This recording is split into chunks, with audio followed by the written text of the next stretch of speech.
ఆ తర్వాత మళ్ళీ కూడా జరుగుతూ వచ్చింది మిగతా అన్ని కన్యాదానం తర్వాత కాస్త బ్రేక్ తీసుకున్నాను. అంటే అప్పటికి నేను సీరియల్స్లో చాలా బిజీగా ఉన్నాను. అవును. అప్పటికి రుతురాగాలు స్టార్ట్ అయిపోయింది. సీరియల్ మా అనిపించిందే, ఎప్పుడు ఇలాంటి అనుభవాలు ఎదురవ్వలేదు. అక్కడ నేను కింగ్. అక్కడ నేను టెలివిజన్ మీడియంలో అప్పటికి నేను బోల్డ్ అన్ని సీరియల్స్ చేసి చేశారు. టెలివిజన్ మీడియంలో నేను తెలుసు అందరికి. నేను హీరోగా గుర్తింపు పొంది అప్పటికి విలన్ గా ప్రియారిటీ ఎక్కువ ఉంటుంది. ఖచ్చితంగా అంతే కదా. హీరోగాను విలన్ గా చేస్తున్నప్పుడు హీరో టెలివిజన్ మెయిన్ రోల్ కాబట్టి అక్కడ అందరు తెలిసిన వాళ్ళే కాబట్టి ప్రయారిటీ. నాకు అక్కడ ఏంటి సినిమా ఇండస్ట్రీలో ఎట్లా ఎవరు ఏంటి ఎలా బిహేవ్ చేయాలని మనకు తెలియదు. నేనైతే అందరితో కలిసి ఉంటాను మామూలుగా యూనిట్లో. వీళ్ళు వాళ్ళని తారతమ్యం ఉండేది కాదు. మాకు ఒక ఓన్ యూనిట్ కూడా ఉండేది, శ్రీలక్ష్మి అవుట్డోర్ యూనిట్ అని. సో నేను అది కూడా మెయింటైన్ చేసేవాడిని. సో నాకు లైట్ మెన్లు వాళ్ళందరితో కూడా నాకు ఫ్రెండ్షిప్ ఎక్కువ. నేను వాళ్ళతో కలిసి పనిచేసేవాడిని. నేను అప్పుడప్పుడు నాకు తెలిసిన విద్య మేకప్ నేర్చుకున్నాను కాబట్టి నేను మా ఓన్ ప్రొడక్షన్కి వచ్చి మేకప్లు వేసేవాడిని మిగతా వాళ్ళకి. మేము అందరం కలిసి ప్రొడక్షన్లో సర్వ్ చేసేవాళ్ళం ఫుడ్ మా ఓన్ ప్రొడక్షన్కి. మాకంతా అందరం కలిసి చేసేవాళ్ళం ఇన్స్టిట్యూట్లో అందరూ అదే. సో మాకు పెద్ద ఇది ఏం కాదు. కాకపోతే సినిమా ఇండస్ట్రీకి వెళ్ళేసరికి వాళ్ళు మాట్లాడే పద్ధతి నిర్లక్ష్యంగా ఏంటే అన్నసరికి కేర్లెస్ గా మాట్లాడుతున్నారు అని ఒక డెఫినెట్గా ఓ ఇది వద్దురా మనకి ఎందుకు, చక్కగా వర్క్ పిలిచిస్తున్నప్పుడు ఇది అది వదిలేసి ఇక్కడికి వచ్చి ఈ మాటలు పడడం ఎందుకని ఇంకా వెళ్ళలేదు. దాదాపు 2 years నేను జక్కన రాబట్టి శాంతినివాసం చేయబట్టి శాంతినివాసం నుంచి జక్కన స్టూడెంట్ నెంబర్ 1 చేస్తున్నాడు కాబట్టి సినిమాలోకి మళ్ళీ ప్రతి సినిమా అలా వెళ్తూ ఉండింది మంచిగా. స్టూడెంట్ నెంబర్ 1 చేసాడు కాబట్టి నాకు అక్కడి నుంచి నేను ఐ కేమ్ ఇంటూ మళ్ళీ reentry into industry, cinema industry. అంటే అప్పుడైనా ఎన్టీఆర్ గారితో స్క్రీన్ షేర్ ప్లస్ ఆయనతో బాండ్ అంతే. అక్కడ నుంచి ఇంక ఇప్పటి వరకు ఆయన చేయి వదలలేదు. చెయ్యి వదలాలి, చిన్నపిల్లడే ఏంటి చేయి పట్టుకొని నాన్న తిరగద్దు నాన్న అక్కడ పోద్దు నాన్న అనడానికి. అంటే ఆ టైప్ కాదు నేను, అంటే ఆయనతో ఉన్న బాండ్ ఫ్రెండ్షిప్ అలా కంటిన్యూ చేస్తున్నారు. ఎప్పుడు మధ్యలో డిస్టర్బెన్సెస్ రాలేదు కదా సార్? లేదు, ఎప్పుడు లేదు. అంటే కంగారులు పడ్డం అయితే ఉంది. ఏదో రాసేస్తున్నప్పుడు ఏంటి ఇది అంటే నువ్వేం కంగారు పడకని చెప్పిన సందర్భాలు ఉన్నాయి తప్ప డిస్టర్బెన్స్లు అయితే రాలే. మేము ఏదైనా పాయింట్ మీద మాట్లాడుకునేటప్పుడు వాదోపవాదాలు జరిగేవి. తను నెగెట్ చేసేవాడు, నీకేం తెలుసు అది అనేవాడు. నువ్వు అనుకుంటున్నావు సరే నాకేం తెలియదు నేను పోతున్నాను, నేను లేచి వెళ్ళిపోయేవాడిని. ఇలాంటివి జరుగుతాయి కానీ తనకి తెలుసు వీడు ఎక్కడికి పోడు, నేను మళ్ళీ మామూలే. మీరు అన్నారు చూడండి మధ్యలో ఎప్పుడు ఒక్కసారి అయింది, ఒక 45 రోజుల పాటు మాట్లాడుకోలేదు. అది ఒక ఫ్రెండ్ తాలూకు పేరు చెప్పను, ఒక ఫ్రెండ్ తాలూకు పెళ్ళి. తను లవ్ మ్యారేజ్లో ఏదో ఉన్నాడు, లవ్ చేసుకున్నాడు, మ్యారేజ్ చేసుకుంటున్నాను. నాకు చెప్పాడు నేను ఇలా లవ్లో ఉన్నాను రాజా, తర్వాత త్వరలో అనౌన్స్ చేస్తాను, పెళ్ళి అప్పుడు చెప్తాలే అన్నాడు. సర్లే అని ఊరుకున్నాను. నేను చెప్పకూడదు కదా అప్పుడు ఎవరికి. అతను కూడా కామన్గా తెలిసిన వ్యక్తే తారక్కి.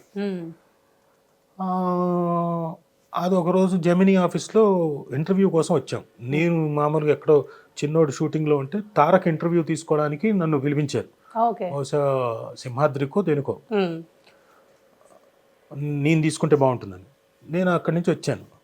వచ్చినప్పుడు ఆఫీస్ రూమ్లో కూర్చుని జీకే గారు ఉన్నారు. ఇలా తెలియదు సింగమలై మన పలానా వాళ్ళది పెళ్ళి, కార్డు ఇంకా ఇవ్వలేదని అంటే అవునా నా వంక చూశాడు.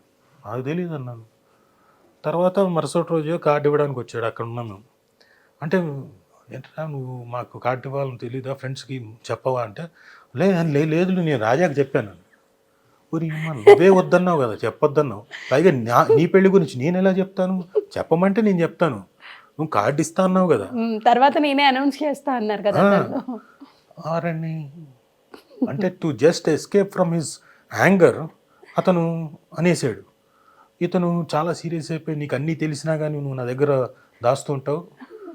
అదే అంటే నేను దాయడం ఏంటి, అతను పెళ్ళి ఏంటి, నేను దాయడం ఏంటి, ఏమైనా అర్థం ఉందా?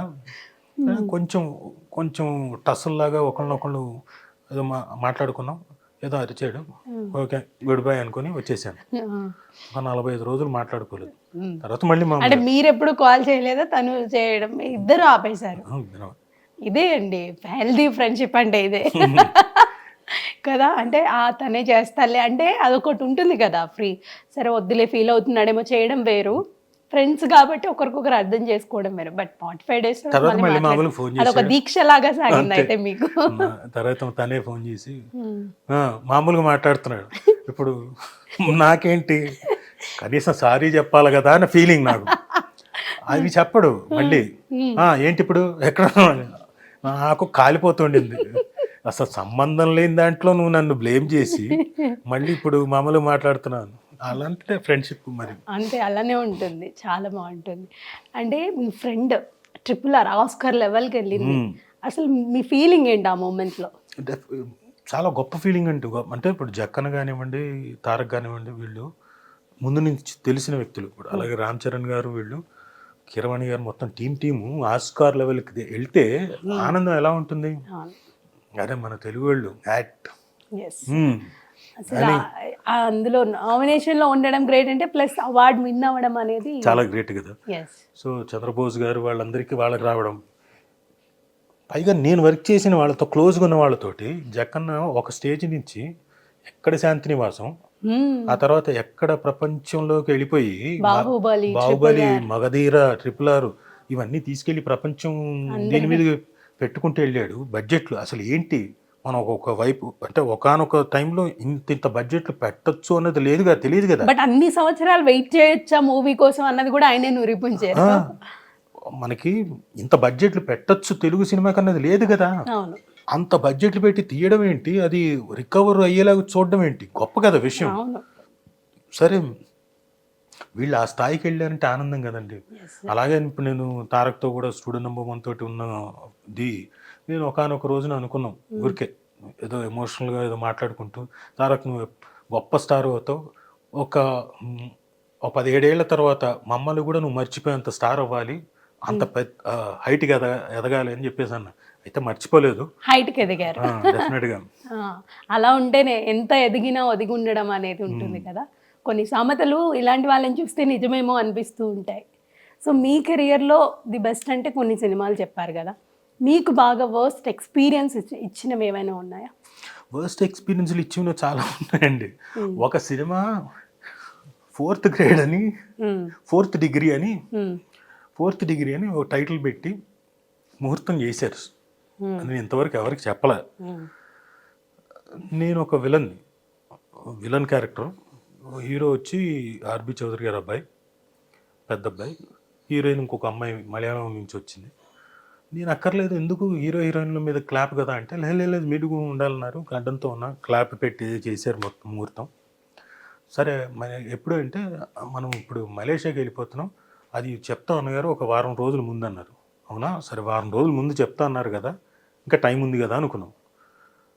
ఈ ముహూర్తం అయిపోయిన 3 రోజులకి చెప్పారు, మనం రేపు బయలుదేరుతున్నాం అన్నారు.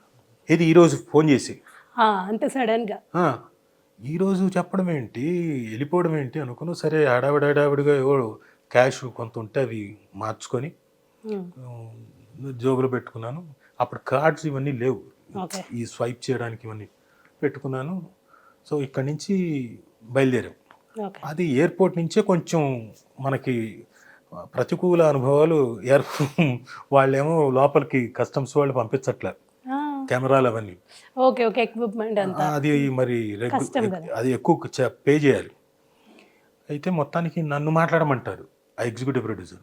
అతనికి కొత్త, నేను వెళ్ళి మాట్లాడడం. అది excess baggage, 200 kg excess baggage, అంటే దాదాపు 1,60,000 కట్టాలి. ఆయన దగ్గర లేదంతా. నేను పోయి రిక్వెస్ట్ చేయడం, సరే మీరు అడుగుతున్నారు కాబట్టి సార్ సగం పే చేయండి అన్నాడు. సగం పే చేయండి సార్ అంటే అది కూడా లేదంటాడు. సరే మొత్తానికి ఇదంతా ఏదో జరుగుతుంది డిస్కషను. మా పాపం కస్టమ్స్ ఆఫీసర్స్ కూడా వాళ్ళు కూడా నా మొహం చూసి మీదేనండి, సరే మేము మాట్లాడతాం, మీరు వెళ్ళిపోండి అన్నారు. లోపలికి వెళ్ళాం. మరి ఇంకా టైం అవుతుంది, ఇంకా బయలుదేరాలి ఇంకో అరగంటలో. ఎంఎస్ నారాయణ గారు కూడా ఉన్నారు మాతో ట్రావెల్ చేస్తూ. సరే బయలుదేరాం, వెళ్ళాం, దిగాం. సరే ఫస్ట్ డే షూటింగ్ జరిగింది. ఫస్ట్ డే షూటింగ్కి ఏంటి, నాకు డ్రెస్సులు ఏవో అక్కడ కొంటా అన్నారు. కొనడం ఏం లేదు. అదేంటి అన్న. ఈ లోపల దానికి అసోసియేట్ డైరెక్టర్గా పనిచేస్తున్న ఒక అతను కొత్తగా ఇక్కడి నుంచే కొనుక్కొచ్చాడు టీషర్ట్ అతని కోసం. ఓకే. అది నాకు తెలియదు, నాకు తెచ్చిచ్చాడు ఇది అన్న ఇదేని. సరే ఈ క్యారెక్టర్కి ఉంగరాలు ఏదో చైన్లు ఇట్లా ఉంటే బాగుంటుందిగా కళ్ళజోడు అవన్నీ అనుకున్నాం. ఏం లేవు. మన మన యూనిట్లో ఉన్న వాళ్ళ దగ్గర కళ్ళజోడు ఒకటి, ఉంగరం వేరే అక్కడ ప్రాపర్టీస్ అన్ని యూజ్ చేసి అవన్నీ తీసి పెట్టుకొని చేస్తున్నా. ఫస్ట్ డే షూటింగ్ అయిపోయింది.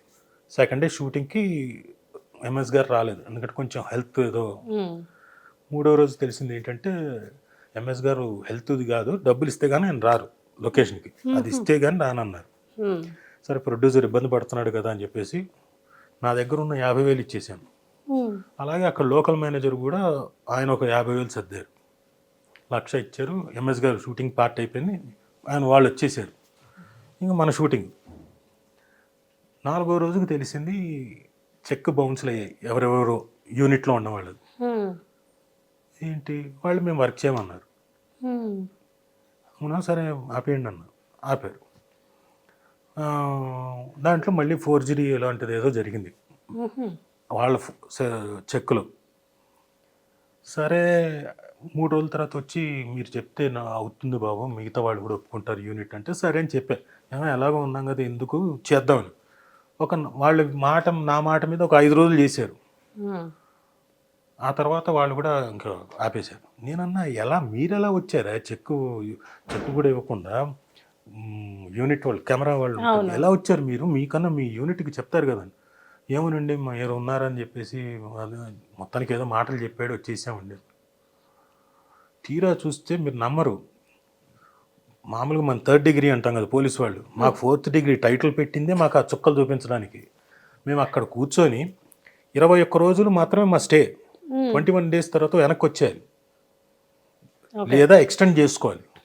డబ్బులు లేవు, నేను ఇచ్చేసిన 50,000 ఇచ్చేసాను ఆయనకి, డబ్బులు లేవు. కోలాలంపూర్లో ఆ పెట్రోనాస్ టవర్ నాకు గదిలోంచి కనపడుతుండేది, అక్కడ కూర్చొని రోజు ఉంటే పొద్దున్న లేవడం పెట్రోనాస్ టవర్ చూడడం. లక్కీగా మనకు తెలుగు ఆయన అక్కడ ఉండి మనకి అక్కడ మేనేజరు ఆయన ఫుడ్ పెడుతుంటే రోజు ఫుడ్ తినడం కూర్చోవడం రోజు. ఈ లోపల మనకి బాలకృష్ణ గారి సినిమాకి ఇంకొక మేకప్ ఆర్టిస్ట్ వచ్చారు. ఆయన నుండి బాబు మీరేం టైం పాడు చేయకండి, మీరు వచ్చేయండి వెళ్ళిపోండి, వీళ్ళు ఇక్కడ ఎలాగే చేస్తారు మిమ్మల్ని ఆపేస్తారు జాగ్రత్త అని. ఓయమ్మ అనుకున్నాను. అయితే తీరా చూస్తే 21 రోజులు అయిపోయింది. వెనక్కి వెళ్ళాలంటే 125 రింగెట్లు కట్టాలి ఒక్కొక్క టికెట్కి. ఎవరి దగ్గర ఉంది 125? అంతే కదా. లక్కీగా షూటింగ్ లేదు, షూటింగ్ చేయట్లేదు, కూర్చోన్నాం పెట్రోల్ టవర్ చూడడం. మళ్ళీ అక్కడే ఇంకా మా యూనిట్ వాళ్ళందరితో నవ్వుకుంటూ ఏదో పేకాడుకోవడం. మళ్ళీ సరేరా బాబు రాత్రిపూట ఏదో మందు తాగండి, నాకు ఉన్నది 50 రింగెట్లు, ఏం తీసుకుంటారు చేసుకోండి అని ఇవ్వడం, కూర్చోవడం. 30 డేస్ తర్వాత పాపం లోకల్ మేనేజర్ 125 రింగెట్లు ఇచ్చి నాకు టికెట్ వేస్తే నేను ఇక్కడికి వచ్చి తర్వాత కొంత నేను కొంత పంపించి ఆయన కొంత పెట్టుకొని అందరినీ స్లోగా వెనక్కి తెప్పించాం. ఎంత డిగ్రీ చూసారా, 4th డిగ్రీ. ఇలాంటివి కూడా ఎక్స్పీరియన్స్ అయ్యారు మీరు. 100%. కొన్నిసార్లు మనకు అవుట్ ఆఫ్ ది కంట్రీ వెళ్ళినప్పుడు మనకు తెలియవు, మనం చాలా అమాయకంగా వెళ్ళిపోతాం. అక్కడ ఇలాంటివి జరిగితే బుక్ అయిపోతాం.